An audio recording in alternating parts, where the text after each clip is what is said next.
10 mingtadan oshiq ekolar qilganlar. Ya'ni keyin homilador bo'lolmayotgan ayollarni homilador qilganlar. Yana hozir bitta klient ketdi.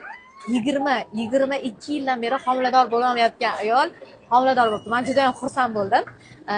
Shunaqa zo'r ayollar, xudo xolasa hozir oldilariga kiramiz. O'zlaridan ozgina intervyu olamiz.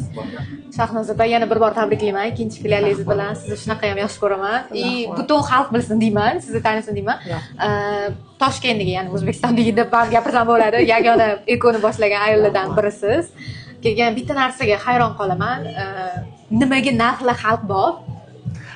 Chunki bizani klinikamizni asosiy va ilg'or g'oyasi bu bolajonlar. Bolajonlarning quvonchi.